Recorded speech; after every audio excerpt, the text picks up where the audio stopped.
I created this warm-up to help you solve quadratic equations. So right now, we only know two methods. We know the square root method, and we know the factor.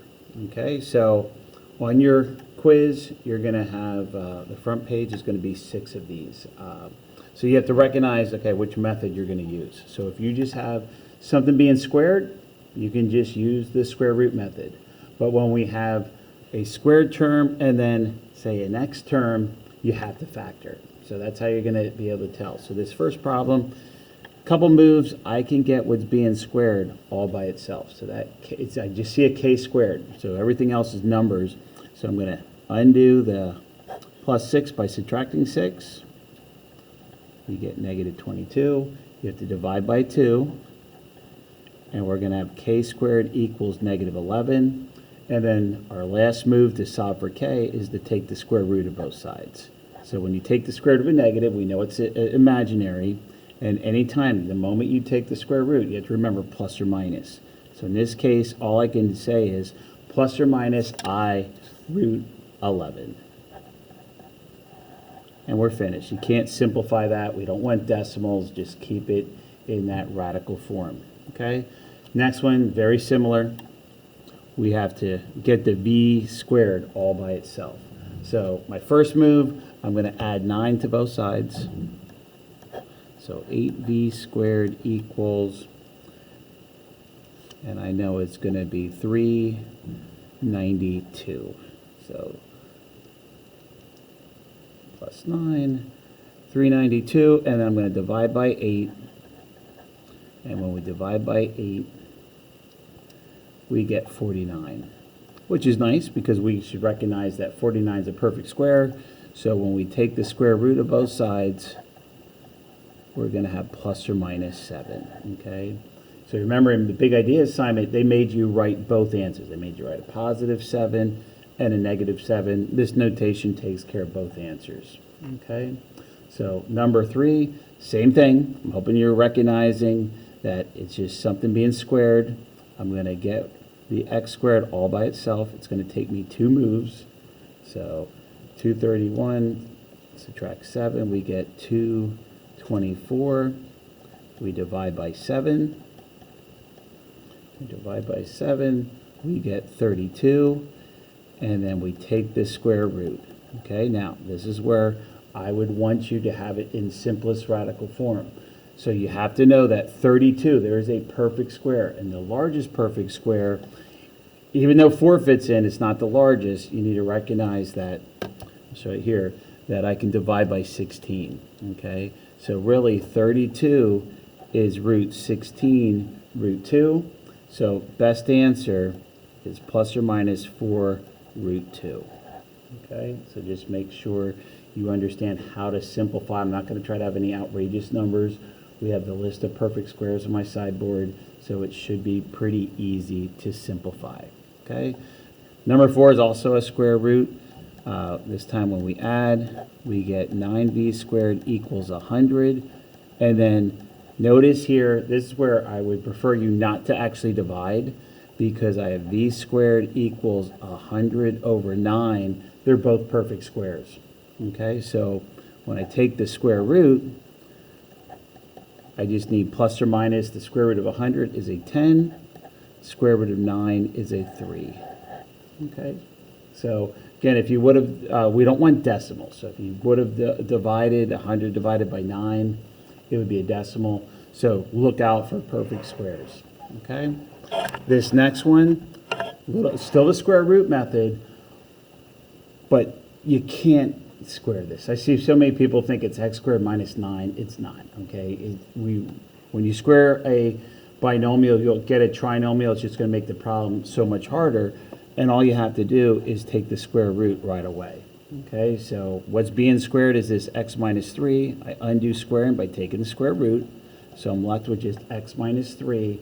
And I promise you, when you see a problem like this on your exam, this will be a perfect square. So square root of 64 is plus or minus 8. And then your last move, oops, that's plus or minus 8. And then I'm going to have to add a 3. Okay, so you have to do 2 little calculations. Use a positive 8 first, 8 plus 3, that is 11. So 11's an answer. And then you use the negative 8. Negative 8 plus 3 is a negative 5. Okay, so 2 answers. And remember, you could always go back and plug in to your equation, and you will get a true statement. 11 minus 3 is 8. 8 squared is 64. Negative 5 minus 3 is negative 8. Negative 8 squared is positive 64. Okay? So now when we get to number 6, this must be factored. Okay? So when we factor, you must have it in standard form equal to 0. Okay? So I need to bring this 2n over and squeeze it in the middle. Okay? Because again, we have an n squared and then we have an n term. So we can't solve this by the square root method like we did all the other problems. So we're just going to quickly put this in standard form equal to 0. And I promise you, it will be easy factoring. Okay, so in this case, n and n, it's a negative 24. So I know one's plus, one's minus. And then it shouldn't take long. We have to know our times tables. 24 and 1, that won't work. 2 and 12, that's not going to work. 3 and 8, that doesn't work. But a 6 and 4, and if I make the 6 a minus and the 4 a positive, it checks. So we talked about FOIL. N times n is n squared. My outers and my inners, the negative 6n and the 4n, agree with the negative 2n. And 4 times negative 6 is the negative 24. So now we factored correctly. It's still the same as the previous step, but now I can see the answer. So we have one extra step to do. What makes this 0, n plus 4, what makes it 0 is a negative 4. Okay, and if this is 0, I don't care what this number is. 0 times negative 10 is 0. Same thing here. I look at this factor, and I know a positive 6 will turn this into 0, so 10 times 0 is 0. So we use something called the zero product property to solve. Okay. Number 7, same thing, must be factored because we have a squared term and we have a regular term. Okay. So what you need to realize is keep the squared term positive. Okay. You do not want to send and have a deal with a negative b squared. Keep the b squared positive, but then send the 4b over by subtracting, send the 21 over by subtracting, and I promise you an easy factoring problem. Okay, b and b, once again, it's plus minus. 21, not many ways to getting 21. 21 and 1 won't work, but 3 and 7 will. And since the negative 4b, I must have the 7 next to minus, 3 next to the plus, and then I just do its opposites for the solutions. Okay, so again, easy to substitute in, and I promise you get a true statement. This one, just like the previous ones, I need to get 0, and so I'm going to bring this negative 3r in the middle, and this looks very easy to factor. It's r and r plus plus, everything's positive. There's only one way of getting a 2. And it's 2 times 1. The outers and inners do agree with that 3. So negative 2 is an answer, negative 1 is an answer. Okay? So then number 9, I'm going to keep the n squared positive. I'm going to put the 10n in the middle and then add the 24. And it should not take long to come up with the pieces. Again, it takes practice, but you have to know your times tables. So once again, we're dealing with 24. 12 and 2 can't work. You say, oh, why can't 12 and 2 work? I can get a 10, but the signs have to be the same. So that forces a 6 and a 4, okay, which means negative 6 an answer, negative 4 is an answer, okay? Then all of a sudden, number 10, we go back to just using the square root method, okay? Because I have just an m squared. So I'm going to subtract the 5. I have negative 8m squared equals negative 640. And I'm going to take negative 640. I'm going to divide by negative 8. Divide by negative 8. And we're going to get an 80, okay? So then we need to make sure we simplify that. Okay, so within 80, let me show you, there's my 80, okay? I need to look at my sideboard. I know 49 doesn't fit in. 36, you could try 36, it's not going to fit, but it has to fit evenly. So when you take 80 divided by 16, you're going to see it fits evenly, okay? So 80 is really 16 times 5, so your final answer in simplest radical form will be plus or minus 4 root 5, because you want to take the square root of 16, it's a regular 4, okay? Last two. Number 11, hopefully you recognize that that also is the square root method because we just have the m squared. I'll get m by itself in 2 moves.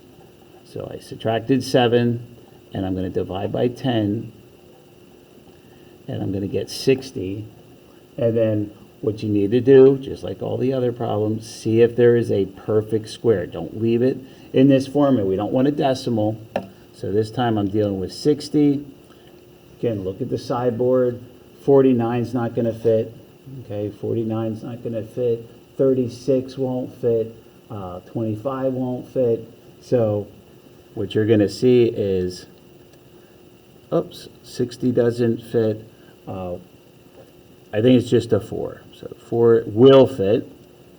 And so you're going to break up 60 as root 4, root 15, okay, 4 times 15 is still 60, but then final answer, 2 root 15, okay? So again, no decimals, we just want it in simplest radical form, and on your quiz, like I said, I try to use numbers that aren't too outrageous, okay?